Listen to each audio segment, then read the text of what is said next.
사랑하고 축복합니다. 5월 첫째 주 우리 함께 세워져 가는 교회 예배 오신 여러분들 진심으로 환영하고 또 예수님의 사랑으로 사랑하고 축복합니다. 5월은 우리 가정의 달이라고 하지요. 이번 5월 한 달간 여러분 가정 안에 그리스도의 사랑이 풍성히 깃들기를 간절히 소망하고 기도하겠습니다. 오늘도 우리가 요한일서 4장 10절 말씀을 함께 읽으신 이후에 우리가 주님을 사랑하기 이전에 우리를 먼저 사랑하신 그분의 사랑을 깊이 묵상하면서 함께 그 주님을 예배했으면 좋겠습니다. 우리 요한일서 4장 10절 말씀을 한 목소리로 읽어보실까요?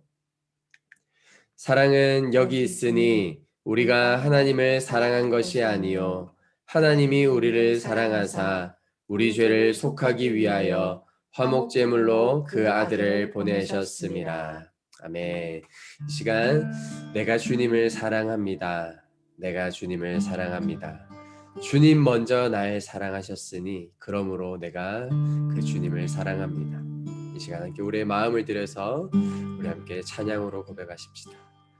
내가 주님을 사랑합니다. 내가 주님을 사랑합니다. 주님 먼저 날 사랑하셨네. 내가 주님을 사랑합니다. 내가 주님을 사랑합니다. 내가 주님을 사랑합니다. 주님 먼저 날 사랑하셨네. 내가 주님을 우리 다시 한번 마음을 다해 내가 주님을 사랑합니다. 내가 주님을 사랑합니다. 아멘. 내가 주님을 사랑합니다. 주님 먼저 날 사랑하셨네. 내가 주님을 우리 한 번 더 우리의 중심을 들여 고백합시다. 내가 주님을 사랑합니다. 내가 주님을 사랑합니다. 주님 먼저 날 사랑하셨네. 내가 주님을 사랑합니다. 주님 먼저 날 사랑하셨네. 내가 주님을 사랑합니다.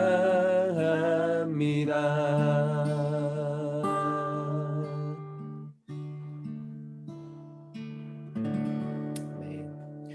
우리 함께 세워져가는 교회 공동체 기도문으로 우리 함께 기도하시겠습니다.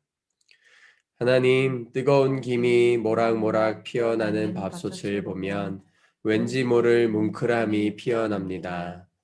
밥이 곧 하늘이라 했던 어느 시인의 노래가 실감날 때가 있습니다. 저희도 주님의 식탁에 동참하고 싶습니다. 아니, 주님을 우리 식탁에 모시고 싶습니다. 그리고 주님이 그렇게 소중히 여기셨던 그 소외된 이들도 우리의 식탁에 초대하고 싶습니다. 홀로 자족하는 식탁이 아니라 더불어 행복한 식탁을 이룰 수 있도록 우리에게 사랑의 능력을 부어 주십시오. 예수님의 이름으로 기도드립니다. 아멘.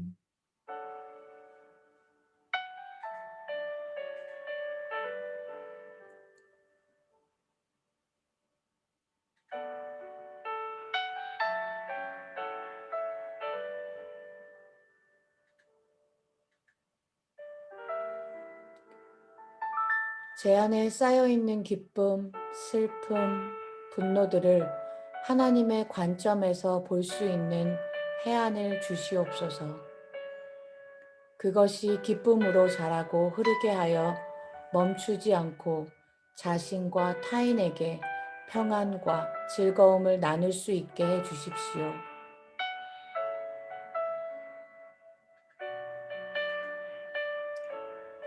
오늘 말씀을 통해 하나님의 형상대로 나를 지으신 하나님께서 나에게 감정도 선물로 주셨으니 이 감정도 하나님의 기뻐하시는 방법으로 표현해야 한다는 것이 깊은 울림으로 다가옵니다.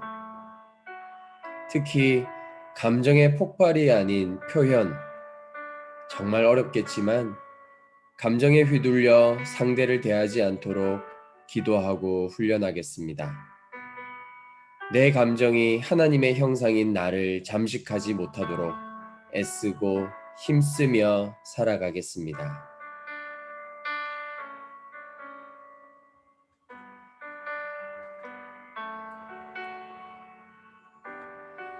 아침 남편이 전해준 우울한 감정으로 교회 예배에 다녀와 회복하지 못한 마음으로 드린 함세교 예배. 오랜 세월 학습되어 냉랭하게 무뎌진 이제껏 내 감정조차 제대로 표현 못했던 마음에 오늘 말씀이 위로가 됩니다.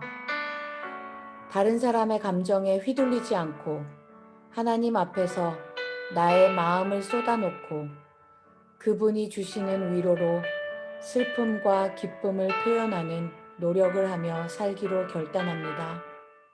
주님, 감사합니다.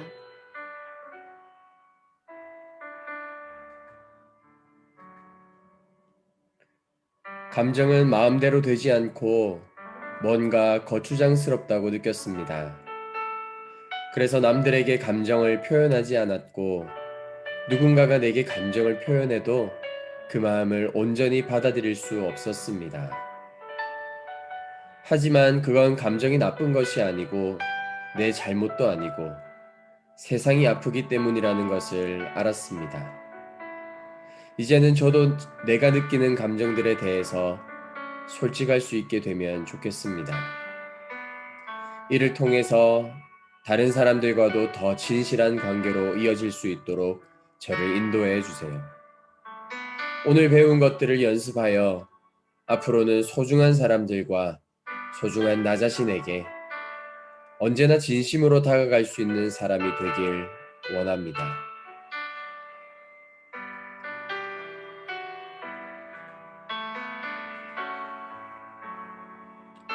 하나님 사랑합니다. 작은 화분을 바라보며 하나님의 창조에 경탄하며 존재 자체의 기쁨을 누리게 해주셔서 감사합니다. 하나님 사랑합니다. 불완전하기만 했던 우리 가정에 빛을 비추어 주님과 함께 이야기하고 주님께 기도드릴 수 있도록 따뜻한 가정 되게 돌봐주셔서 감사합니다. 하나님 사랑합니다. 하나님께서 기쁨, 슬픔, 분노를 같이 해주시고 우리를 인격적으로 사랑해 주셔서 감사합니다. 주님, 이번 한 주간도 우리가 진정한 기쁨을 알 수 있도록 성찰하고 깨달아갈 수 있도록 바른 길로 인도해 주시고 썩지 않는 흐르는 바다가 될 수 있도록 이끌어 주세요. 아버지 하나님, 사랑합니다.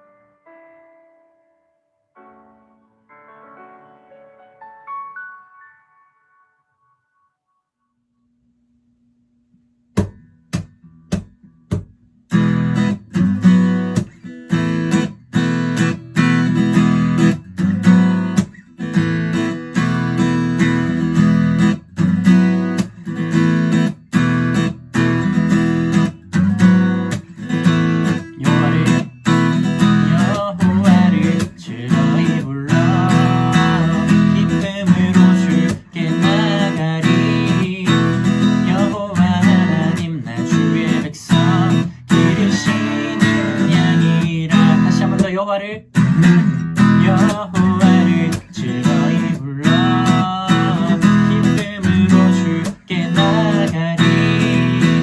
여호와 하나님 나 주의 백성 기르시는 양이라. 감사함으로 주를 높이며 그 문에 들어가서 찬송함으로 그 이름을 송축할지어다. 감사함으로 주를 높이며 그 문에 들어가서 찬송함으로 그 이름을 송축할지어다. 여호와를 즐거이 불러 기쁨으로 주께 나가리. 여호와 하나님 나 주의 백성 기르시는 양이라. 여호와를 즐거이 불러 기쁨으로 주께 나가리.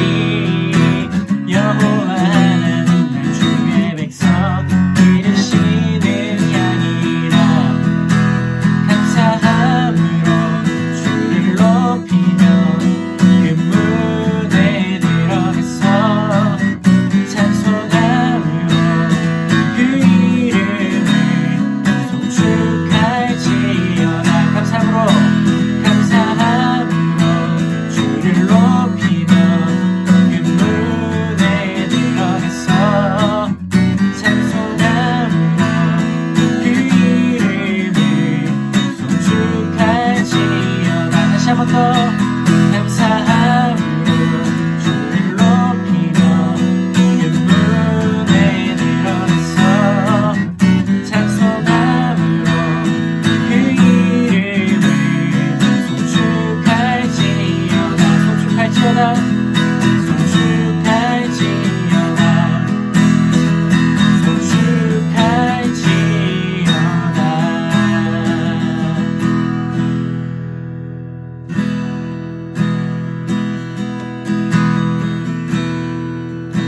완전하신 나의 주, 완전하신 나의 주, 의의 길로 날 인도하소서. 행하신 모든 일 주님의 영광 다 경배합니다. 다시 한 번 더. 완전하신 나의 주, 완전하신 나의 주, 의의 길로 날 인도하소서. 행하신 모든 일 주님의 영광 다 경배합니다. 예배합니다. 찬양합니다. 주님만 날 다스리소서. 예배합니다. 찬양합니다. 주님 홀로 높임 받으소서. 다시 한 번 더 고백합시다. 완전하신 나의 주, 완전하신 나의 주, 의의 길로 날 인도하소서. 행하신 모든 일 주님의 영광 다 경배합니다. 예배합니다.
아멘. 이 시간 우리가 정말 주님을 높이며 나아가길 소망하십니까? 이 시간 오직 예배 받으시기에 합당하신 그 하나님 한 분만을 기뻐하고 즐거워하길 소망하십니까? 이 시간 우리가 함께 기도하며 나아갈 때 하나님, 오늘 예배 가운데에 하나님 우리가 주님을 즐거워할 수 있도록 도와주시고, 하나님 또한 우리가 주님을 즐거움으로 오직 예배 받으시기에 합당하신 그 하나님 한 분만을 우리가 예배하고 주님만 높일 수 있도록 하나님 우리 예배 가운데 함께하여 주십시오라고, 우리 예배를 받아주십시오라고 우리 함께 그렇게 기도하며 나아가도록 하겠습니다. 함께 기도합시다. 주님, 시간 기도하며 나아갑니다. 주님, 오늘 예배 가운데 찾아오실 하나님을 기대합니다. 오늘 예배 가운데 우리가 주님과 교제하고 하나님 우리가 주님과 함께 더불어 시간을 드리며 나아가고, 하나님 이 시간 우리가 주님을 즐거워하고 우리가 오직 예배 받으시기에 합당하신 하나님 한 분만을 노래하며 나아갈 수 있도록 도와주십시오. 하나님을 예배할 수 있도록 도와주십시오. 하나님만 바라볼 수 있도록 하나님 이 시간 가운데 하나님 우리의 마음을 움직여주시고, 하나님 우리의 마음을 준비시켜주시고, 우리의 마음이 주께로 나아갈 수 있도록, 주께로 드려질 수 있도록 하나님 함께하여 주시옵소서. 함께하시는 하나님을 기대합니다. 주님 도와주십시오.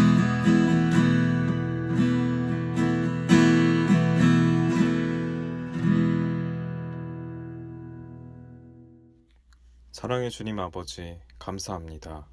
복된 주일 허락하여 주시고 함세교회 좋은 목사님과 성도님들을 알게 해주셔서 감사합니다. 우리는 너무 연약해서 진실하게 살려 하면 거짓된 나를 볼 수밖에 없었고, 겸손하게 살려고 해도 교만한 나를 볼 수밖에 없었으며, 사랑하며 살려고 해도 사랑이 없는 나를 볼 수밖에 없었습니다. 하지만 우리보다 우리를 더 사랑해서 자신을 내어주신 예수님을 믿고 나아갑니다. 이 시간 성령님의 충만한 임재 안에 목사님을 통하여 들려오는 하나님의 말씀이 우리의 마음을 바꾸어서 주님께서 일찍이 주셨던 교훈과 가르침을 즐거워하게 해주시고 그대로 살게 해주십시오. 하나님 나라의 기준이 우리 삶의 기준이 되게 해주십시오. 예수님의 이름으로 기도드립니다. 아멘.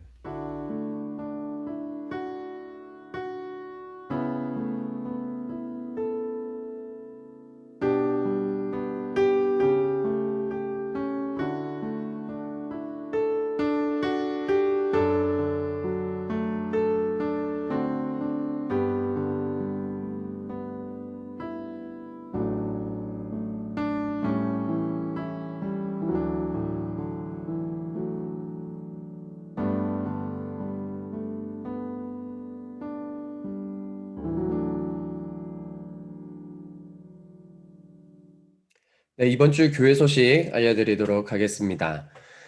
오늘 예배 때 우리 진우 형제가 이렇게 또 진실한 기도 문으로 같이 기도해 주셔가지고 참 감동이었습니다. 너무 감사하고, 또 가나다 순서로 그 다음 주 5월 9일에 주갑 형제가 우리 기도 인도를 맡아주시면 감사하겠습니다. 기도문을 작성해서 카톡으로 보내주시고 그 기도문을 가지고 녹음을 해서 저한테 파일로 보내주시면 제가 예배 중간에 그 기도 시간에 여러분들 그 기도 인도자들의 그 기도를 그렇게 중간중간에 제가 편집해서 넣도록 하겠습니다. 잘 기억해 주시고 수요일이나 목요일까지 정도에 보내주시면 제가 편집하는데 도움이 될 것 같습니다. 이번 주는 어린이 주일입니다. 지난주에 우리 다음 세대 아이들, 청소년부 재은이, 혜완이, 또 유초등부 아이들 사진을 한번 봤는데 아이들 얼굴 보니까 제 마음과 영혼이 맑아지는 것 같아서 이번 주에 한 번 더 우리 아이들 이름과 얼굴을 좀 한 번 더 여러분 보시고 또 이름과 얼굴을 매치해서 생각나실 때마다 기도해 주시면 감사하겠습니다. 우리 재은이하고 현주입니다. 남매고요. 안기영 성도님 그리고 노현서 성도님의 아들과 딸입니다. 지금 17살, 13살 그렇게 되고요. 우리 혜원이, 한결이, 하음이 저희 아이들입니다. 그다음에 14살, 그다음에 8살, 5살. 네, 그리고 다니, 담비, 다나라고 배성진 형제 그리고 우리 최소정 자매 가정의 우리 딸들입니다. 다니가 9살, 담비가 7살, 그리고 다나가 5살입니다. 그리고 하준이, 하담이, 하이 우리 수원에서 오는 우리 송광현 형제 그리고 이혜승 자매 가정에 또 예쁜 보석들, 보물들입니다. 우리 하준이가 7살, 하담이가 5살, 하이가 3살입니다. 예. 또 우리 마지막으로 지한이, 우리 서강훈 형제 그리고 황영은 자매의 이제 43일쯤 됐을까요? 제가 확인을 해봐야 될 것 같은데 40한 2, 3일 됐을 것 같아요. 그래서 우리 지한이 이렇게 우리 아이들 얼굴 꼭 보시고 또 기억해 주시고 기도해 주시면 너무 감사하겠습니다. 우리 다음 세대 아이들은 현존하는 미래이죠. 지금 존재하는 우리 미래의 주인공들입니다. 하나님께서 이 아이들을 정말 믿음의 에, 사람들로 길러 주시고 또 자라게 하셔서 정말 우리와 함께 하나님 나라를 동역해 나가는 귀한 아이들로 자랄 수 있도록 많이 사랑으로 기도해 주시면 감사하겠습니다. 5월 23일 성령 강림 주일입니다. 우리 임종현 선교사님과 함께 줌으로 예배드리기로 했죠. 오후 2시에 이때는 라이브로 같이 예배드릴 테니까 꼭 기억해 두셨다가 5월 23일에는 오후 2시에 시간을 비워두시면 감사하겠습니다. 이때는 예배가 따로 이렇게 송출되는 것이 없습니다. 그래서 오후 2시에 이날 같이 우리가 함께 예배했으면 좋겠습니다. 그리고 기쁨 시리즈 미션 수행 잘 하고 계시죠? 전 너무 감사한 게 이번 주 예배, 지난주 예배 때 폭발하지 말고 표현하라라는 그 말씀에 우리 아내가 그 말씀이 너무 도전이 됐다 그래서 우리 아이들에게 실제로 그것을 적용하고 연습하면서 그 열매를 저희 가정이 이렇게 함께 누리는 그런 시간이 있었습니다. 여러분 말씀에 우리가 기쁨으로 순종할 때 하나님이 그것들을 열매를 맺게 하십니다.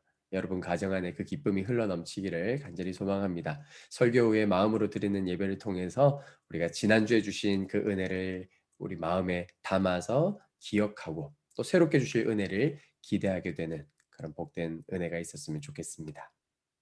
오늘 함께 읽을 하나님 말씀은 잠언 4장 23절 그리고 시편 51편 6절 말씀을 함께 읽겠습니다. 먼저 잠언 4장 23절 말씀 한 목소리로 읽어보실까요? 그 무엇보다도 너는 내 마음을 지켜라.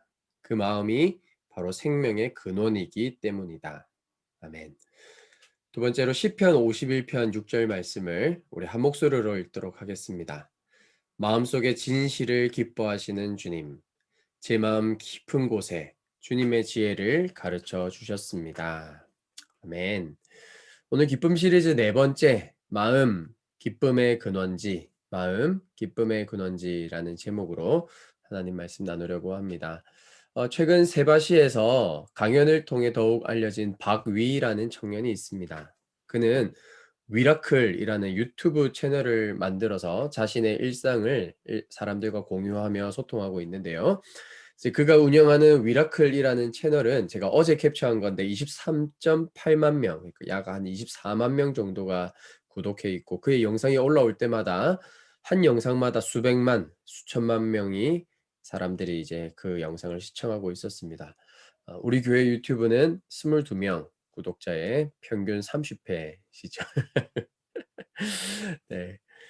박이 청년이 그렇게 많은 사람들에게 사랑과 관심을 받는 이유는 7년 전에 2014년 5월에 3, 4층 건물 높이에서 떨어지는 사고를 통해 전신마비 진단을 받고 소망이 끊어진 절망의 자리에서도 여전히 수많은 사람들에게 희망을 이야기하고 있기 때문입니다. 위라클이라는 유튜브 채널에 올라오는 내용들은 바로 이런 것들인데요. 자신이 처음 사고 당한 날 쓴 일기들을 덤덤하게 읽어주기도 하고 또 하반신이 마비된 사람은 소변을 어떻게 눌까요? 또는 휠체어 탄 사람은 어떻게 샤워할까요? 뭐 이런 시시콜콜한 자신의 일상들을 공개하면서 당연하다고 여겼던 우리네 일상에 대한 감사의 마음을 발견하게 해주고 있습니다. 개인적으로 제가 박위 씨에게 가장 도전받은 메시지가 있었는데 한 대형 교회에서 온라인을 통해 전국적으로 1년에 한 번 집회를 하는 다니엘 기도회가 있습니다. 다니엘 기도회. 이 집회에서 박위 씨가 나와서 설교한 적이 있었습니다. 작년에 그 설교를 했었는데 저는 개인적으로 그 설교 제목이 가장 인상적이었습니다. 당신은 사랑하기 위해 태어난 사람입니다. 교회 안 다니던 사람들도 아는 교회 노래가 몇 개 있습니다. 그 중에 하나가 당신은 사랑받기 위해 태어난 사람이라는 노래가 있지요. 그런데 박유 청년이 고백하는 것이 뭐냐면 당신은 사랑받기 위해 태어난 사람이기도 하지만 당신은 사랑하기 위해 태어난 사람이라는 것이에요. 사람은 아프고 힘들고 자기 삶이 어려울수록 누군가에게 사랑을 받으려고 하는 자기 중심성이 강화되는 게 정상입니다. 그런데 다리도 움직이기 어렵고 평생 불편한 몸으로 살아야 하는 이 청년이 하나님의 사랑을 입고 나서 하게 된 고백은 당신은 사랑하기 위해 태어난 사람이라는 것이었습니다. 우리는 이런 절망을 딛고 절망과 전혀 어울리지 않는 희망을 노래하며 살아가는 사람들을 역사와 우리 주변에서도 종종 만나게 됩니다. 시각과 청각을 모두 잃은 헬렌 켈러라든지 아들이 찬 축구공에 눈이 맞아서 평생 시각 장애인으로서 살았음에도 불구하고 그 절망을 딛고 한국 사람으로서 백악관에 최초로 입성한 강용우 박사님이라든지 태어날 때부터 손과 발이 없는 닉 부이지치라든지 그리고 천재 물리학자 스티븐 호킹 그리고 앞은 볼 수 없었지만 누구보다 행복하게 노래했던 천재 음악가 스티비 원더 같은 사람들이 대표적인 사람이라고 할 수 있겠지요. 이들의 공통점이 뭘까요? 이들은 모두 장애를 가지고 있었지만 장애로 인해 좌절은커녕 오히려 자신만의 삶을 최고로 멋지게 살아낸 그리고 여전히 멋지게 살아내고 있는 사람들이라는 것입니다. 이들이 진정으로 위대한 것은 다른 사람들보다 단순히 의지가 강했던 그 의지력으로 더 열심히 살았다는 것뿐만 아니라 자신에게 찾아온 장애라는 절망적인 현실을 받아들였다는 것입니다. 그리고 자신의 삶을 즐기면서 그 생을 멋지게 살아낸 것이 우리가 그들에게서 반드시 배워야 할 부분이겠지요. 그렇다면 여러분의 삶은 어떻습니까? 여러분들은 지금 현재 기쁘고 행복하십니까? 만약에 여러분의 마음과 삶에 기쁨과 행복이 없다면 지금 소개하고 있는 이 사람들과의 차이는 과연 어디로부터 온다고 생각하십니까? 바로 이 지점이 오늘 말씀의 주제입니다. 각자의 삶을 전혀 다르게 받아들이고 해석하는 능력은 바로 마음에서 옵니다. 지금 여기서 제가 소개하고 있는 사람들은 자신의 장애를 이 세상 어느 누구에게도 없고 오직 자기 자신에게만 있는 개성이라고 받아들였던 사람입니다. 그러면서 마음속 깊숙한 곳으로부터 자신은 가치 있고 자기 삶에는 그 나름대로의 의미가 있으며 내가 살아가는 세상은 충분히 살만하다고 생각하고 있습니다. 때문에 이들은 자신의 장애에도 불구하고 자신의 인생을 기쁘고 행복하게 살아갈 수 있었던 것이지요. 그러나 반대로 자신에게 주어진 삶을 엔조이하지 못하고 늘 어둡고 자신이 불행하다고 생각하는 사람은 자신이 가지고 있지 못한 것, 그리고 자신이 현재 겪고 있는 자신의 한계와 문제에만 집중하면서 좌절하고 낭망하는 것이 마음의 습관으로 자리 잡았기 때문입니다.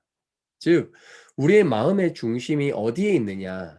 다르게 말해서 우리의 시선을 어디에 두고 사느냐에 따라서 우리의 삶을 즐기고 기쁘게 살 수도 있고 아니면 대부분의 사람들처럼 매일을 우울하게 살 수도 있을 것입니다. 그래서 오늘 함께 읽은 4장 23절 말씀은 이렇게 말하고 있는 것입니다. 그 무엇보다도 너는 내 마음을 지켜라. 그 마음이 바로 생명의 근원이기 때문이다. 세상에 지켜야 할 것들이 많이 있지만 그 중에 그 무엇보다도 가장 먼저 지켜야 할 것이 마음이라는 뜻이지요. 왜냐하면 이 마음이 바로 생명의 근원이며 이 마음에서 삶의 모든 것이 결정된다고 말씀하기 때문입니다. 그렇다면 자연스럽게 우리는 이런 질문을 해볼 수 있을 것입니다. 그러면 마음이란 과연 무엇인가? 이것은 모든 종교의 관심이기도 하고 너무 중요한 주제이다 보니 생명과학이라든지 뇌과학을 연구하는 과학자들도 이 주제에 대해서 천착하고 있는 것을 보게 됩니다. 그래서 마음이 무엇이고 마음이란 과연 몸의 어디에 있을까? 어느 부위에 그 마음이 있을까? 그래서 예배 시간에도 찬양을 할 때 찬양 인도자가 우리 마음에 손을 얹고 기도하자 그러면 마음이 어딘가에 있어요. 근데 어디에 손을 얹어야 되죠? 그러니까 이 마음이 과학자들도 마찬가지인 거예요. 마음이 있다는 것은 알겠는데 이 마음이 어디에 있고 몸의 어느 부위에 있는지를 밝히기 위해서 부단히 애를 쓰고 있다는 거죠. 그중에 뇌과학자들은 최근에 이 마음이 뇌의 작용으로 일어나는 어떤 현상이 아닌가 하고 연구 중에 있지만 아직 결론이 나오고 있지는 않습니다. 성경에서도 마음이라는 단어가 아주 많이 등장합니다. 한국어로 마음이라는 단어가 구약 성경에서만 히브리어로 6가지나 되고 신약 성경의 헬라어로는 10가지 정도가 됩니다. 그리고 마음이라는 단어가 등장하는 말씀이 신약 성경에만 209절이 넘습니다. 이게 뭘 의미할까요? 마음이라는 것을 한마디로 단 한 문장으로 정의해야 한다는 것이 그만큼 쉽지 않다는 뜻이겠지요. 이렇게 마음이라는 단어가 복잡하고 과학적으로도 언어학적으로도 의학적으로도 규명하기에 어려운 단어임에도 불구하고 우리 모두는 마음이 무엇인지 직관적이고 경험적으로 알고 있어요. 그래서 우리는 마음이 몸의 신체의 어느 부위에 있는지 정확히는 모르지만 마음이 있다는 것을 믿고 있습니다. 그리고 그 마음에 대해서 가장 보편적으로 우리는 이렇게 정의 내리고 있지요. 우리의 지식과 감정과 의지가 작용해서 나를 나되게 만드는 그 어떤 것. 그 마음이 뇌에 있는지, 심장에 있는지, 아니면 갈비뼈 몇 번째에 있는지는 잘 모르겠지만, 그것과 관계없이 누구에게나 마음은 다 있지요. 그리고 이 마음에서 우리가 삶에 대해 또 세상에 대해서 어떻게 생각하느냐에 따라 우리는 우리의 삶을 기쁘게 살아갈 수도 있고, 불행하게 살아갈 수도 있다는 이야기입니다. 오늘 기쁨 시리즈 4번째 설교 주제는 바로 이 마음에 대해 다루려고 합니다. 그리고 오늘 말씀을 통해서 성령님께서 우리의 마음에 변화를 주셔서 우리의 생각과 우리의 감정과 우리의 의지가 조금씩 조금씩 변화되는 은혜를 주시기를 간절히 소망합니다. 그렇다면 가장 먼저 이 마음은 무슨 기능을 하는지, 마음의 기능을 수십 가지, 수백 가지로도 이야기할 수 있겠지만 오늘 설교를 통해서는 3가지로만 한번 요약해 보려고 합니다. 첫째로 마음이란 배우고 이해하는 능력이 있는 곳입니다. 둘째로 우리의 마음은 해석하고 상상하는 능력이 있습니다. 세 번째로 우리의 마음은 결정하고 그 결정에 대해서 노력하는 능력이 있는 곳입니다. 첫째로 마음은 무엇인가를 배우고 이해하는 것, 그리고 배우고 이해한 것을 해석하고 상상하는 것, 그리고 그 해석하고 상상하는 그 세상을 내가 결정하고 그 결정에 최선의 노력을 기울이는 것이 우리의 마음속에서 끊임없이 일어나고 있는 것이라는 거죠. 마음은 쉬지 않습니다. 우리가 의식하든 의식하지 못하든 우리의 마음은 계속해서 움직입니다. 오늘 설교의 하이라이트, 오늘 설교의 핵심이 바로 여기에 있습니다. 마음은 마음으로 끝나는 것이 아니라 우리의 삶 전체, 즉 배운 것을 해석하고 생각해서 그것에 의해 느낀 그 감정을 따라서 행동하는 모든 삶과 직접적으로 연관되어 있는 것이 바로 마음이라는 것이에요. 그래서 우리가 무엇을 배우고 그 배운 것을 어떻게 해석하고 상상해서 내 삶에 어떤 결정과 노력을 지속하는지에 따라서 결국 우리 인생의 모든 것이 달려 있다고 해도 과언이 아닌 것이지요. 그런 의미로 볼 때 오늘 읽었던 잠언의 말씀과 같이 마음은 모든 생명의 근원이 맞습니다. 마음은 지금 우리 눈에는 보이지 않지만 이 마음에 의해서 기쁨 가득한 삶을 가져올 수도 있고 반대로 원망과 불평 가득한 인생을 가져올 수도 있다는 것입니다. 그래서 우리는 오늘 이 제한된 설교 시간을 통해서 먼저는 우리의 마음속에 있는 이 기쁨을 상실하게 만드는 이유를 먼저 살펴보려고 합니다. 기쁨이 없이 살아가는 사람들은 과연 어떤 일들을 통해서 우리의 기쁨이 상실하게 되었을까? 그 마음속에서 기쁨이 상실되는 그 첫 번째 이유로는 바로 부정적인 자아상을 가지고 있는 사람은 기쁨이 상실된다는 것입니다. 여러분, 자아상이 뭡니까? 쉽게 말해서 나를 바라보는 나의 눈, 즉 내가 보는 내 모습을 말합니다. 나는 누구인가? 즉 나는 어떤 사람이고 어떤 가치를 가지고 있는가에 대한 생각을 말합니다. 자아상이 부정적인 사람을 우리는 흔히 자존감이 낮다라고 표현하지요. 그런데 이 자아상은 어떻게 형성되겠습니까? 이 세상에서 내가 가장 먼저 만나는 곳이 어디죠? 물론 산부인과에서 우리가 태어나긴 합니다만 그곳에서 우리의 자아상을 형성하지는 않죠. 우리의 자아상을 형성하는 최초의 공동체, 즉, 한 인생의 가치에 대해 자신이 어떤 존재인지, 내가 얼마나 소중한 존재인지를 가장 먼저 배우는 곳은 가정입니다. 우리 교회가 매일 기도하고 있는 이삭의 집이 있습니다.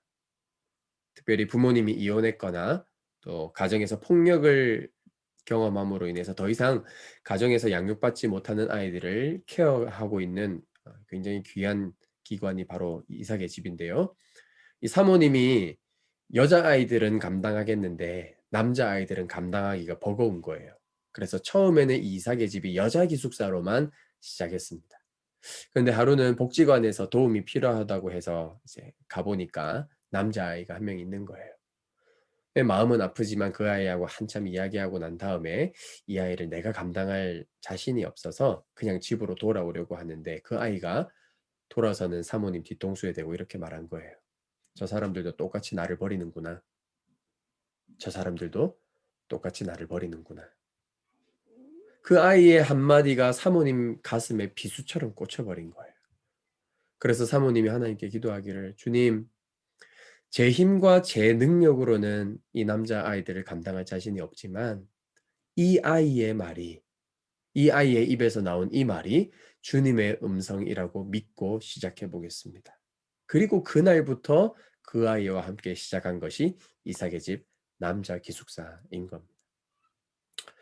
가정에서 이런 버림받은 경험 또는 돌봄받지 못한 기억, 형제들 간에 비교당한 폭력적인 언어들, 더 나아가서 가정뿐만이 아니라 학교와 사회에서 사람들로부터 심한 괴롭힘을 당하거나 사람들과의 관계에서 반복적인 거절과 배신을 당하다 보면 우리 삶에는 부정적인 자아상이 생기게 되고 그런 사람은 인생을 크게 향유하고 누려본 경험이 없기 때문에 이웃과의 관계나 자연을 통한 즐거움을 누리기가 쉽지 않지요. 두 번째로 우리 마음속에 기쁨을 상실하게 만드는 이유는 세상에 대한 비관적 가치관입니다. 세상에 대한 비관적 가치관. 자기 자신에 대한 자아상이 비관적인 사람은 자신을 그렇게 불행하게 만든 세상에 대해서도 비관적일 수밖에 없습니다. 그래서 부정적인 자아상과 비관적인 인생관, 세계관은 동전의 양면처럼 함께 따라옵니다. 한때 개그 콘서트에서 1등만 기억하는 더러운 세상이라고 박성광 씨가 술 마시고 나와서 소리 질렀던 그런 프로그램이 있었죠. 여러분 한번 생각해 보십시오.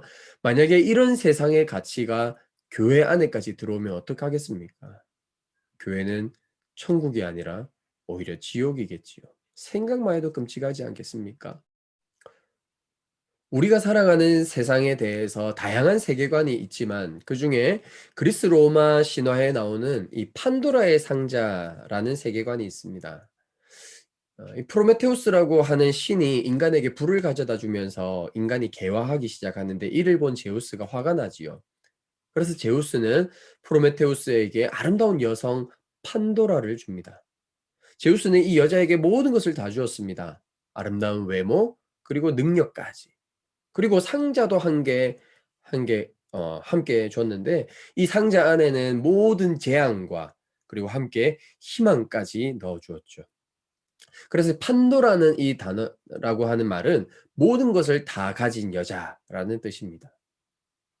이 여자는 결국 상자를 열었고 그로 인해 그 속에 있던 모든 온갖 재앙들이 다 튀어나와 버린 것입니다. 이게 너무 놀라는 여자는 그 상자를 재빨리 닫아버렸는데 유일하게 나오지 못한 것이 바로 희망이라는 것입니다. 그래서 판도라의 상자 세계관이라는 것은 뭐냐면 이 세상은 고통과 절망만 있을 뿐 희망이란 없는 세상을 의미합니다.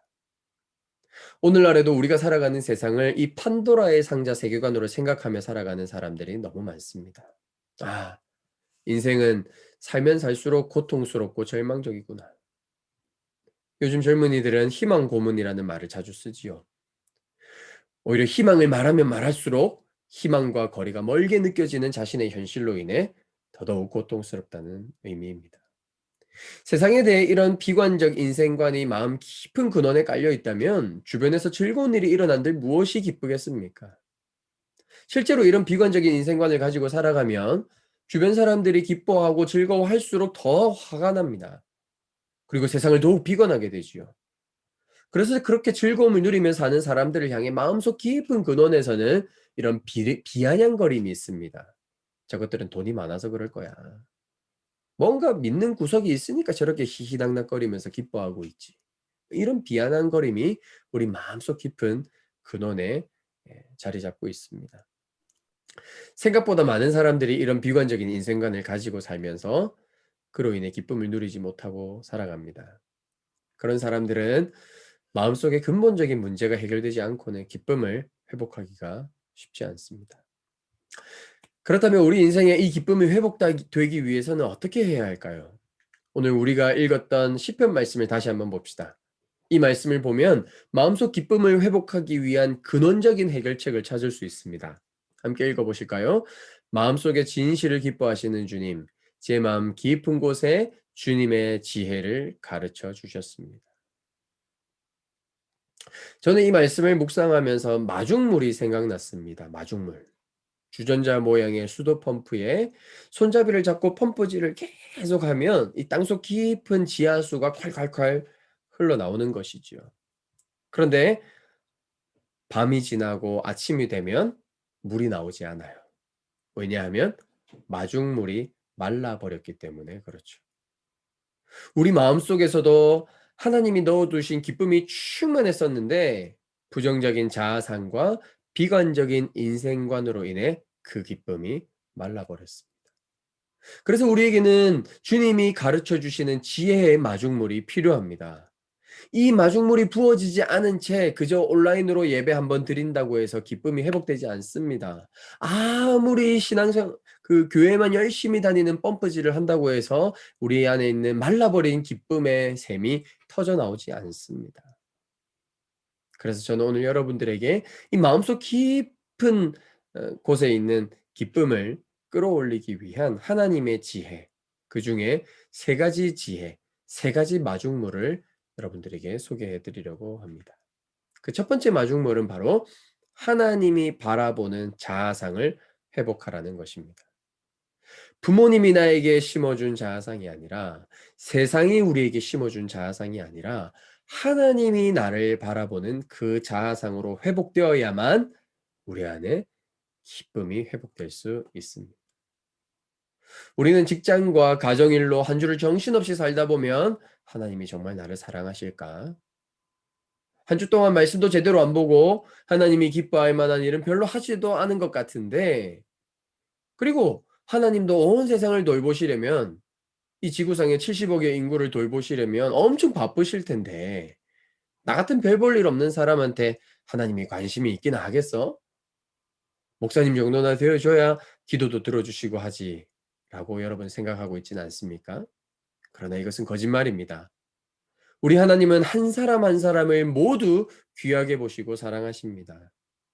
그런데 기독교인이라고 하면서도 이 진리를 믿지 않습니다. 오히려 사람들이 나에 대해서, 세상이 나에 대해서 하는 말을 더 잘 믿습니다. 여러분은 하나님이 여러분들을 얼마나 사랑하는지 여러분 정말 아십니까? 그리고 그 사실을 믿으십니까? 여러분 이사야 43장의 1절을 보십시오. 하나님이 여러분들을 어떻게 바라보시고 계신지, 하나님이 여러분들을 향하여 뭐라고 말씀하시는지 한번 들어보십시오. 그러나 이제 야곱아, 너를 창조하신 주님께서 말씀하신다. 이스라엘아, 너를 지으신 주님께서 말씀하신다. 내가 너를 속량하였으니 두려워하지 말아라.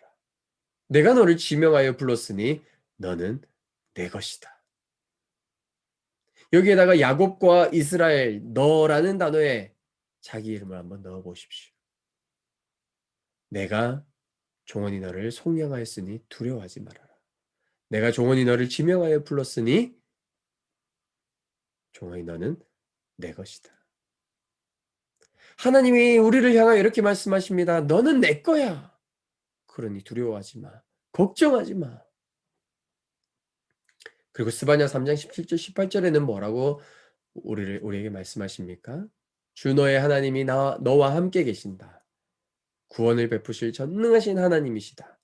너를 보고서 기뻐하시고 너를 사랑으로 새롭게 해주시고 너를 보고서 노래하며 기뻐하실 것이다. 축제 때에 즐거워하듯 하실 것이다. 여러분들을 바라보시면서 여러분들 존재 그 자체 존재 자체로 여러분들을 기뻐하신답니다. 그리고 기뻐하시는 정도에서 멈추는 것이 아니라 노래가 나온다고 합니다. 휘파람이 불려진다고 합니다.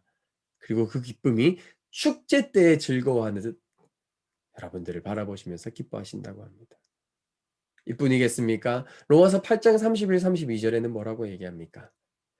하나님이 우리 편이시면 누가 우리를 대적하겠냐는 거죠. 자기 아들을 아끼지 않으시고 우리 모두를 위하여 십자가에 내어주신 분이 어찌 그 아들과 함께 모든 것을 우리에게 선물로 거저주지 않으시겠습니까? 여러분, 하나님이 우리 편이시라고 합니다. 다시 말해서 하나님이 우리 편이시니 우리는 하나님 팀인 것이죠. 주님이 내 편에 서 계신다는 거예요.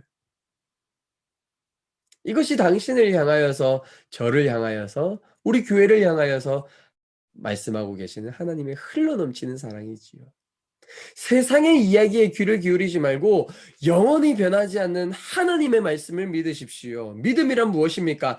하나님이 나를 향하여 말씀하시는 그 말씀을 온전히 수용하고 받아들인다는 것이지 않습니까?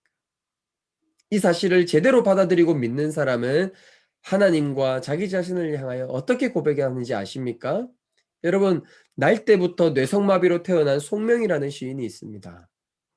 태어난 이후로 이제껏 제대로 걸어본 적도 없고 제대로 된 교육을 받아본 적도 없고 평생을 장애인으로 살아온 송명의 시인이 하나님의 이 놀라운 사랑을 만나고 경험한 이후로 한국교회 성도들이 가장 사랑하는 시를 한 편 쓰게 되죠. 바로 나라는 제목의 시이고 그녀의 수많은 시를 묶어서 만들어낸 책 제목이 공평하신 하나님이라는 책입니다.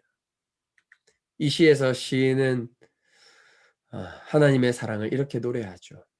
나 가진 재물 없으나, 나 남이 가진 지식 없으나, 나 남에게 있는 건강 있지 않으나, 나 남이 없는 것 있으니, 나 남이 못 본 것을 보았고, 나 남이 듣지 못한 음성 들었네.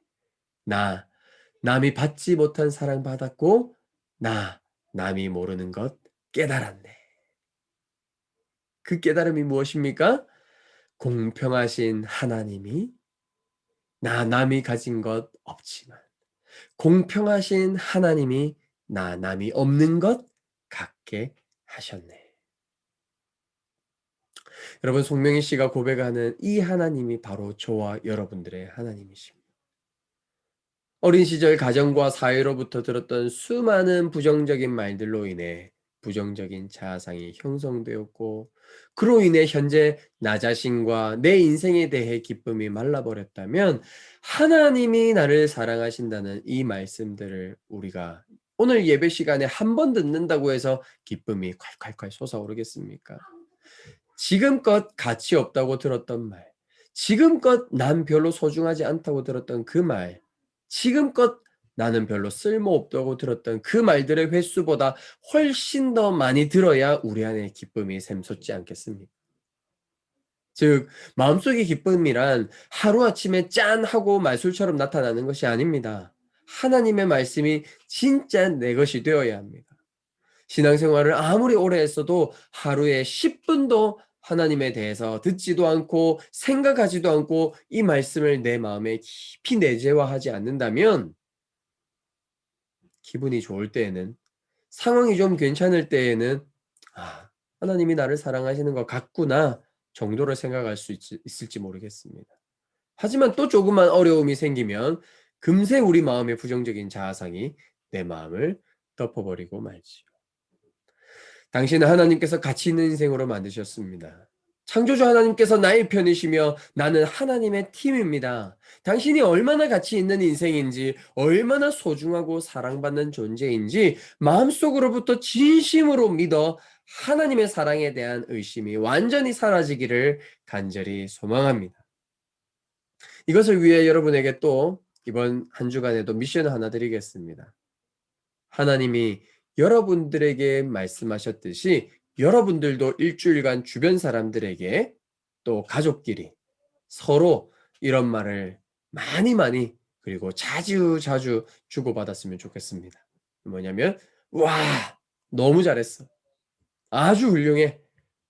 당신은 우리 가정에 그리고 우리 직장에 꼭 필요한 사람이야."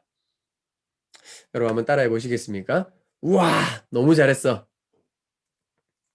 아주 훌륭해. 당신은 우리 가정에 꼭 필요한 사람이야.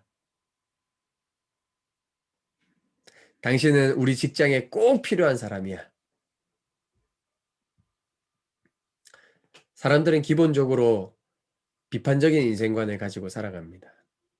그러니 평소 언어 생활을 살펴보면 긍정적인 말보다 부정적인 말이 습관적으로 많이 나옵니다.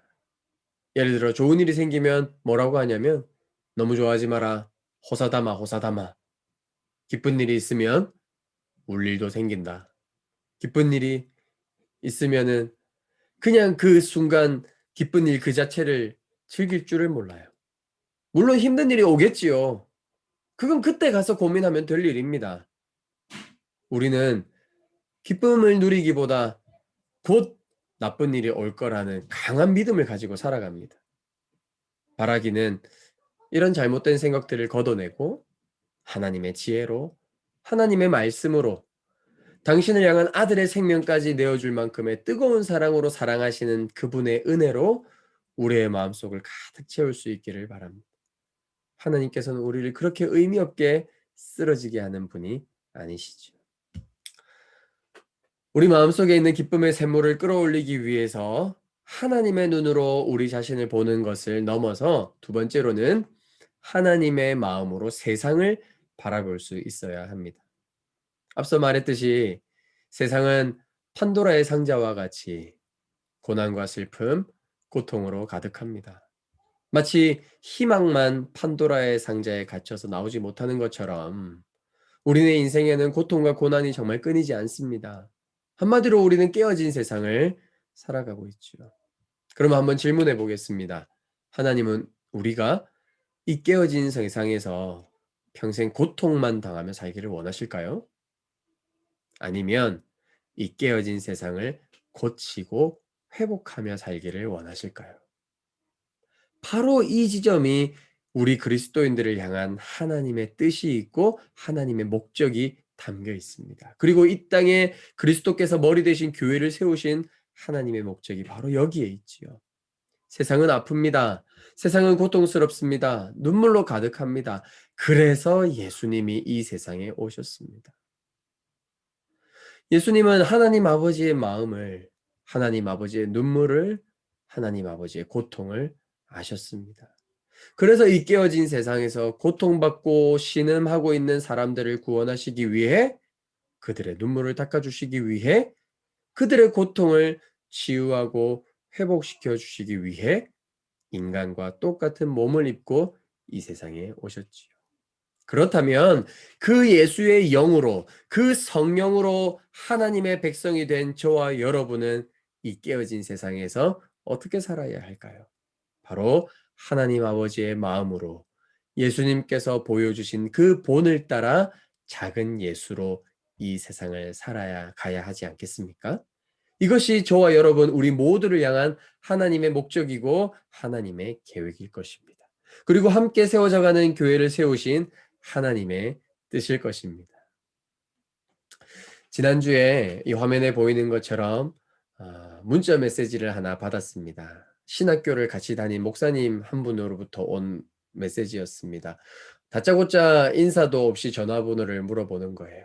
그래서 알려드렸더니 목사님 친구분이 바로 전화가 왔습니다. 이야기를 들어보니까 아들이 둘이 있는데 2년 전에 아버지가 돌아가신 거예요. 그 후로부터 아버지가 돌아가신 그 후로 상심이 너무 커서 둘째 아들이 공황장애에 걸렸다는 거예요. 그 후로 2년간 아무리 정신과 치료를 받아왔는데도 병이 호전되지 않아서 친구 목사님에게 이제 상담을 하다가 그 친구 목사님이 이제 저를 소개해 주면서 제 전화번호를 이렇게 알아서 전해 주신 거죠.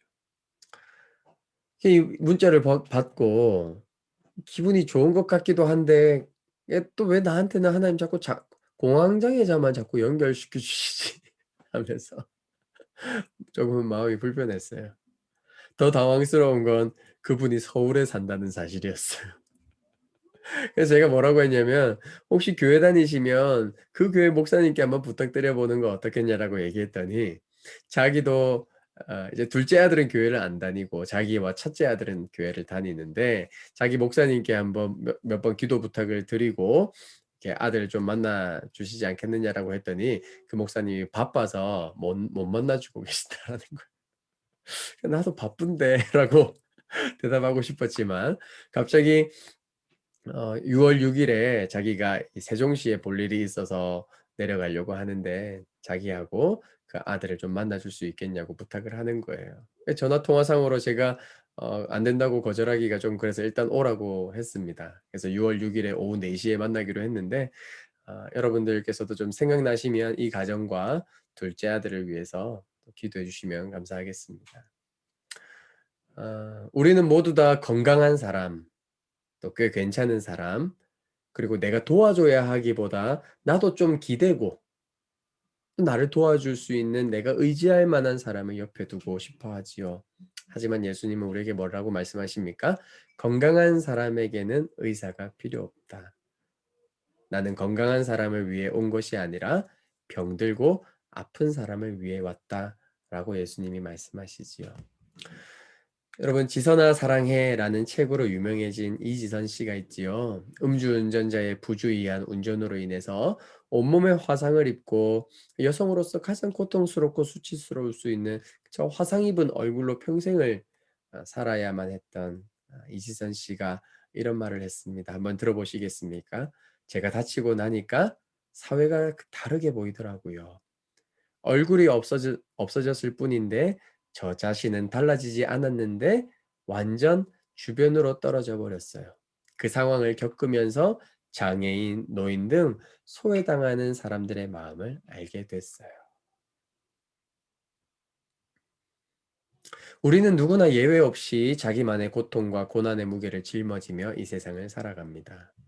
하지만 그런 고통 중에서도 하나님의 사랑과 그분의 마음을 경험해 본 사람이라고 한다면 자기 고통에만 함몰되어 살아가지는 않습니다. 자기 주변에도 나 이외에 수없이 많은 사람들이 이런 고통 가운데 살아가고 있다는 사실을 보게 되지요. 그리고 주님이 왜 나를 여전히 이 세상에 살아가게 하시는지 그 이유와 목적들을 발견하게 됩니다. 우리는 우리를 향하신 하나님의 이 목적과 계획을 따라 살아가면서 성장해 나갑니다. 그리고 이러한 성장과 성숙은 이전에 경험하지 못했던 새로운 차원의 기쁨으로 우리를 인도합니다. 그리고 그 기쁨은 우리 안에서만 머무르지 않고 누군가를 살리고 누군가를 치유하고 누군가를 회복함으로 더 풍성히 누리게 되는 것이지요. 이러한 목적을 발견했다면 그 다음은 자연스레 그 목적에 따라 꾸준히 작은 일부터 실천하며 살아가게 되지요. 그리고 이 작은 성취감이 하나씩 하나씩 쌓여갈 때 어느덧 기쁨이 마르지 않는 삶을 경험하게 될 것입니다. 그 작은 성취감이라는 것은 대단한 일이 아닐 수 있습니다. 매주 생각나는 이들에게 안부를 묻는 전화 한 통, 카톡 한 통의 위로와 격려일 수도 있습니다. 저는 힘든 성도들, 또 힘든 사람들을 만날 때마다 제가 하는 말이 있습니다. 내가 문제를 해결해 줄 수는 없지만, 문제를 해결해 줄 만한 능력은 없지만, 당신의 문제가 해결될 때까지 내가 당신 곁에 있어 줄 수는 있어 라고요. 저는 개인적으로 목사로서 참 많은 아픈 사람들, 고통 가운데 있는 사람들을 만납니다. 그런 아픈 사람들, 고통 가운데 있는 사람들의 이야기를 들을 때마다 괴로운 것은 뭐냐면 그 사람의 고통도 너무 힘들고 아프지만 제가 그 문제를 해결해 줄 수 없다라는 제 무능함이 저를 너무 괴롭게 해요. 내 자신의 한계를 경험할 때마다 그래서 내가 그 사람에게 도움이 1도 되지 않는다는 것을 마주하게 될 때마다 저는 목회를 그만두고 싶은 마음이 한 번, 두 번 생기는 것이 아닙니다. 그리고 하나님 앞에 기도하죠. 하나님, 저는 도저히 능력이 없습니다. 저는 도저히 저 사람의 문제를 해결해 줄 수 없습니다. 라고 기도할 때마다 하나님이 제게 주시는 마음이 있죠. 그래, 너가 하나님이 아니야. 너는 곁에 있어 주기만 하면 돼. 그리고 다시 한번 제 마음을 새롭게 합니다. 맞아, 내가 하나님이 아니지. 나는 무능한 인간일 뿐이야. 그런 한낱 무능한 피조물에 불과한 나에게 우리 성도들을 보내주시고 맡겨주셨다면 내가 할 수 있는 것으로 최선을 다하자. 그리고 주님께 맡기자. 그리고 내가 할 수 있는 게 뭘까 생각해 보니 그 문제는 해결해 주지 못하겠는데 문제가 해결될 때까지 그 곁에 있어 줄 수는 있겠더라고요. 그리고 같이 아파해 줄 수는 있겠더라고요. 그리고 함께 울어줄 수는 있겠더라고요. 그러다가 어느 날 갑자기 성도님들로부터 연락이 옵니다. 목사님, 해결됐어요. 이렇게 해결되어 가고 있어요. 이렇게 조금씩 좋아지고 있어요. 때로는 변화되는 것 없는데 내가 변하고 있어요. 라는 성도들의 말을 들을 때면 세상 그 무엇하고도 비교되지 않는 기쁨이 제 안에 샘솟는 것을 경험하게 됩니다. 그리고 이런 일들을 반복해서 경험하면서 주님께서 내 삶을 이렇게 조금씩 변화시켜 가시는구나라는 것을 깨닫게 됩니다. 사랑하는 성도 여러분들, 제가 목회하면서 느끼는 건 딱 하나입니다. 빨리 좋은 예배당 얻는 것, 사람들이 마구마구 늘어나는 것, 이게 기쁨이 아니더라고요. 물론 이런 일들은 하나님께서 우리 교회를 사용하시면서 자연스럽게 일어나는 필요한 일들일 수는 있지만 저의 가장 큰 기쁨은 우리 성도들이 예배를 드리면 드릴수록 또 시간이 지나면 지날수록 말씀을 통해 변화되고 있다는 이야기를 들을 때 정말 기쁘고 보람되더라고요. 그런 모습을 볼 때마다 우리가 바른 길로 가고 있구나라는 생각이 듭니다. 만약 성도가 늘어나고 공간은 생겼는데 우리가 모여서 예배드려도 기쁨도 없고 성장과 변화는 일어나지 않아서 모여서 이야기를 나누는데 여기가 교회인지 학교 학부모들 모임인지 또 때로는 만나서 다른 사람 험담이나 하고 땅값이 어디가 오르고 있다더라 뭐 이런 세속적 욕망으로 가득한 이야기로만 무성하다면 저는 목회하면서 정말 큰 회의감에 빠지게 될지도 모르겠습니다. 하지만 하나님의 말씀과 그분의 사랑을 통해 성도들의 얼굴 표정이 바뀌고 그 가치관이 변화되어서 가정이 회복되고 여러분들의 일터가 회복되는 것을 보는 것만큼 큰 기쁨과 보람은 없을 것입니다. 아마 하나님 아버지도 우리의 변화를 보시며 그렇게 흐뭇하게 미소 짓고 계실 것입니다. 이 시간은 침묵하는 시간입니다. 말씀을 듣고 말씀 가운데 하나님께서 주신 생각과 그 마음에 집중하면서 하나님의 음성에 함께 귀 기울이는 시간 가졌으면 좋겠습니다. 함께 침묵으로 나아가겠습니다.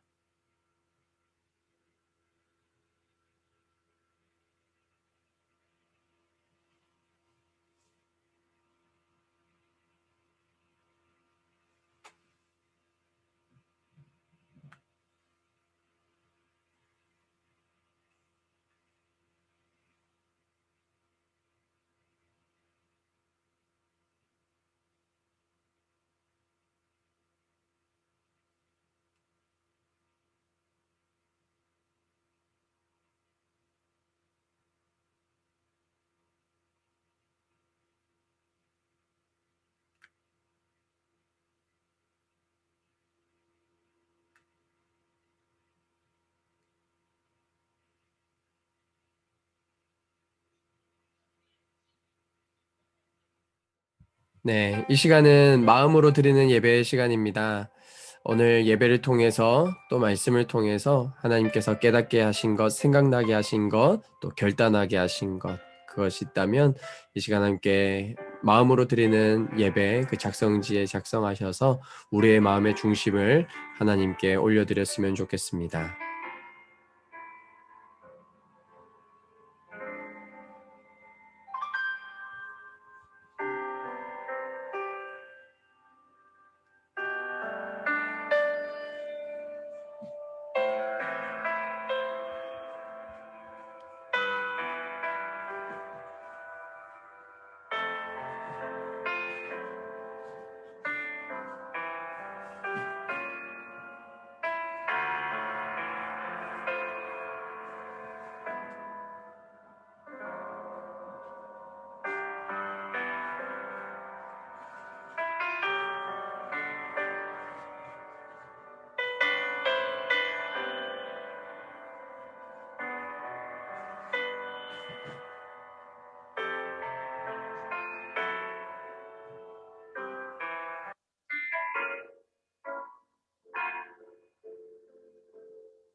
네, 이 시간 우리 아무것도 두려워 말라 함께 찬양하시면서 오늘 말씀과 같이 하나님께서 바라보시는 내 모습, 그리고 하나님의 마음으로 바라보는 세상, 그래서 이 깨어진 세상 가운데 우리를 통하여서 하나님이 어떤 이 새 일을 행하실지 이렇게 그 기대하는 마음으로, 그리고 하나님 그 일 가운데 하나님 내가 지치지 않고 이 길을 끝까지 갈 수 있도록 하나님 우리의 반석이 되어 주시고 흔들리지 않는 우리의 소망이 되어 주십시오. 그렇게 기도하는 마음으로 시간 함께 찬양했으면 좋겠습니다. 아무것도 두려워 말라.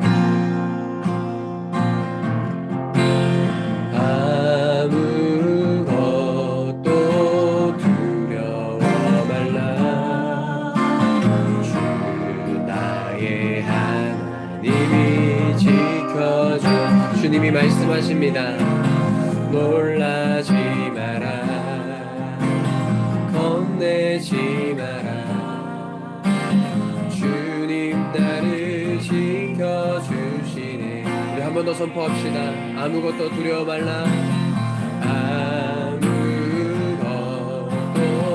두려워 말라. 주 나의 하나님이 지켜주. 놀라지 말라. 놀라지 마라. 겁내지 마라. 주님 나를 지켜주시네. 내 맘이 힘에 겨워 지칠지라도, 내 맘이 힘에 겨워 지칠지라도 주님 나를 지켜주시네.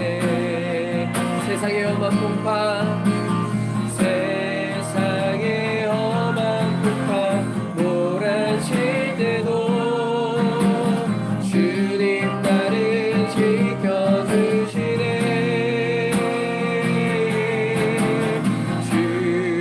주님은 나의 산성, 주님은 나의 요새, 주님은 나의 소망, 나의 힘이 되신 여호와. 네, 한번 더 찬양합시다. 아무것도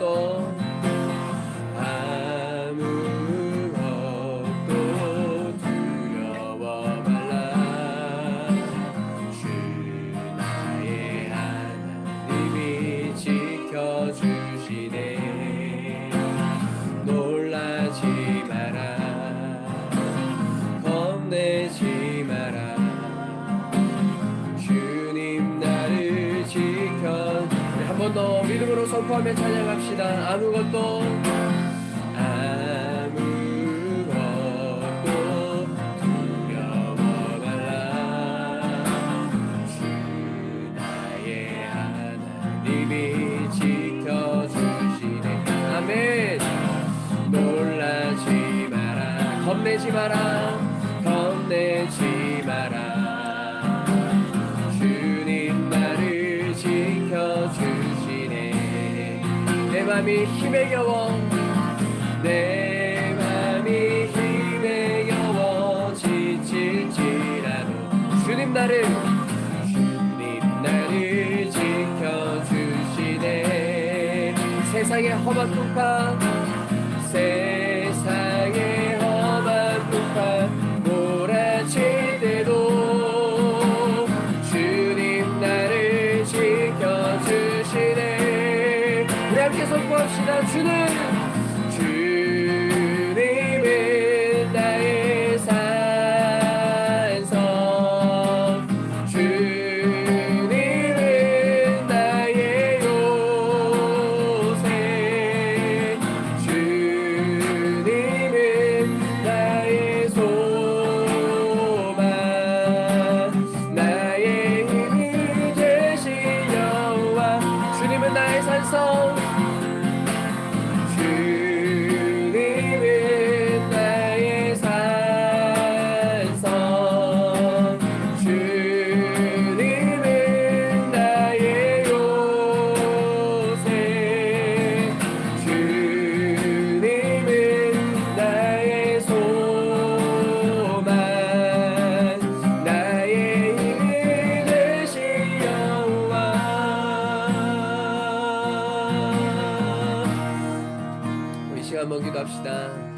하나님, 오늘 예배를 통하여서 하나님의 말씀으로 내 자아상이 회복되게 하여 주십시오.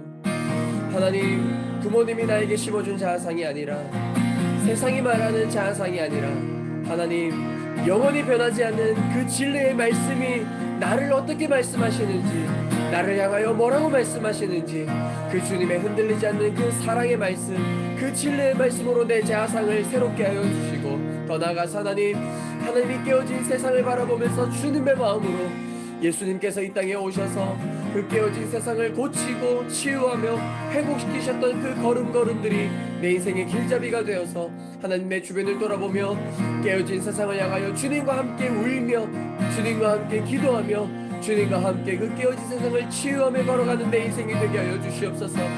큰 것을 꿈꾸는 것이 아니라 작은 것 하나하나 하나님 그 작은 성취감을 맛보며 하나님과 함께 이 세상에서 하나님의 일하심에 참여하는 그 기쁨을 맛보며 살아가는 하나님 우리의 삶이 되게 하여 주시옵소서. 시간 그렇게 함께 기도하며 이번 한 주간도 하나님과 함께 동행하며 살아가는 우리의 삶이 되게 달라고 시간 합심하여 기도하며 나가겠습니다. 함께 기도하십시다.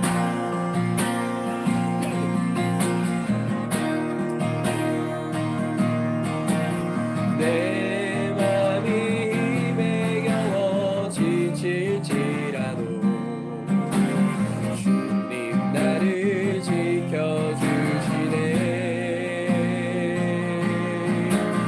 세상의 험한 굴판 노란칠 때도 주님 나를 지켜주시네.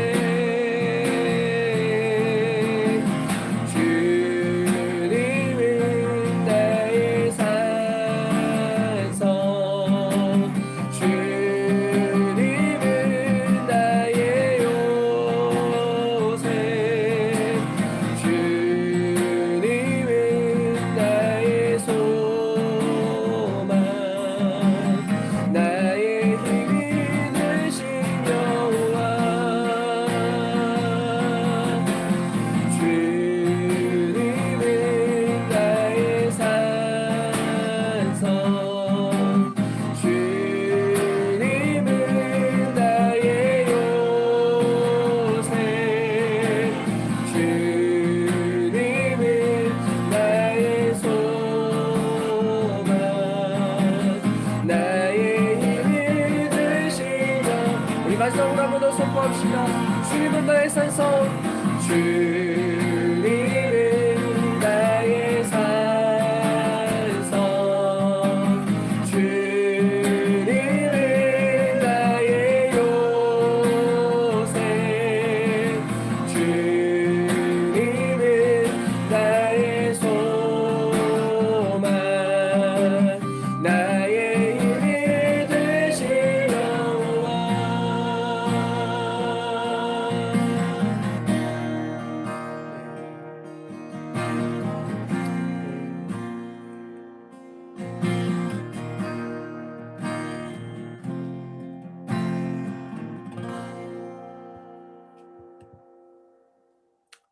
주님 그렇습니다. 주님이 우리의 힘이시고 주님이 우리의 요새이시고 주님이 흔들리지 않는 우리의 소망이십니다. 하나님, 더 이상 세상이 나를 향하여 평가하고 세상이 나를 향하여 말하는 그 속삭임의 거짓 진리에 속지 않게 하여 주십시오. 부모님이 세워준 자아상이 아닌, 세상이 심어준 자아상이 아닌, 그 거짓된 자아상, 부정적인 자아상이 아닌 하나님의 영원히 변함없는 그 진리의 말씀으로 내 자아상을 새롭게 하고, 하나님 이 땅에 그 수많은 깨어진 자아상을 가지고 살아가는 고통 가운데 눈물을 흘리며 아파하고 있는 그 수많은 사람들을 향하여서 주님의 마음을 가지고 주님이 나를 향하여 찾아오셨듯이 나도 그 깨어진 세상 가운데 찾아가서 그 따뜻한 손 하나 내밀어주고, 내가 그 문제를 해결해 줄 수는 없지만 내 곁을, 내 품을, 내 어깨를 잠시 내어주는 그런 이웃이 될 수 있도록 인도하여 주시고, 나의 그 연약한, 나의 그 유한한 내어줌이지만 그 불완전한 나를 통하여서도 하나님의 그 놀라운 일을 행하실 수 있는 그 하나님께서 하나님이 깨어진 세상을 치유해가는 통로로 저와 우리 성도들과 우리 함께 세워져 가는 교회를 사용하여 주시옵소서. 이제는 예수 그리스도의 은혜와 하나님 아버지의 사랑과 성령님의 교통하심이 하나님이 바라보시는 자아상을 가지고 깨어진 세상 가운데 자신의 품과 곁을 내어주기로 결심하는 우리 사랑하는 성도들 머리머리 위에, 그리고 그 가정과 일터 위에, 그리고 우리 사랑하는 자녀들 재현이와 현주와 혜원이와 한결이와 하음이와 다니와 담비와 다나와 하준이, 하담이, 하희, 그리고 지한이 위에, 그리고 미얀마 백성 위에, 그리고 튀니지에서 복음 전하고 있는 선교사님 가정 위에, 그리고 이삭의 집 목사님 부부 위에, 그리고 그 아이들 위에 이제로부터 영원토록 함께 계시옵기를 간절히 축원하옵나이다. 아멘.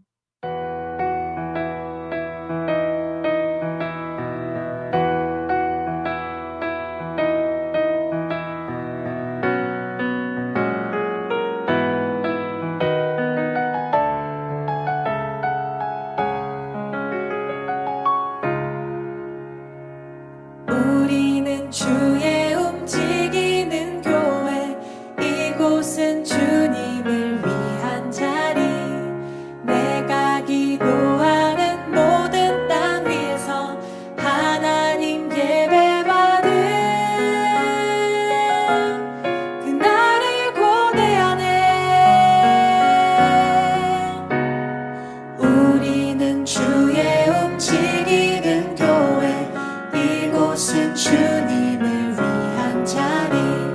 내가 기도하는 모든 땅 위에서 하나님 예배받은 그날을 고대하네. 나의 노래로 주님의 성전을 지으리. 높임을 받으소서. 이스라엘의 찬송 중 거하신 주님은 거룩하십니다. 두 손 들어 주님의 보좌를 만들고 온 맘 다해 경배하리. 구름 날개 사이에 임하신 것처럼 내 위에 임하소서.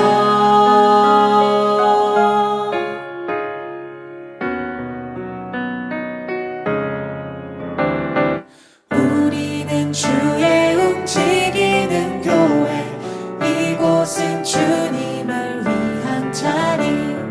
내가 기도하는 모든 땅 위에서 하나님 예배받은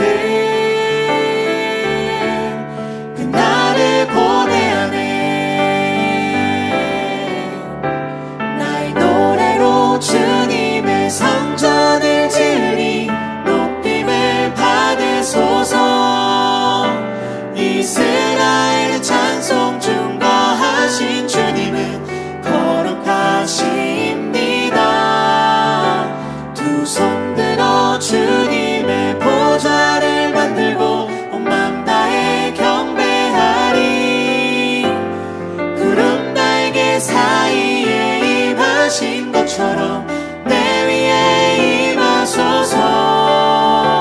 나의 노래로 주님의 성전을 지으리. 높임을 받으소서. 이스라엘의 찬송 중 거하신 주님은 거룩하십니다. 두 손 들어 주님의 보좌를 만들고 온 맘 다해 경배하리. 구름 날개 사이에 임하신 것처럼 내 위에 임하소서. 하나님, 우리가 이곳에 섰으니 이 땅을 치유하소서.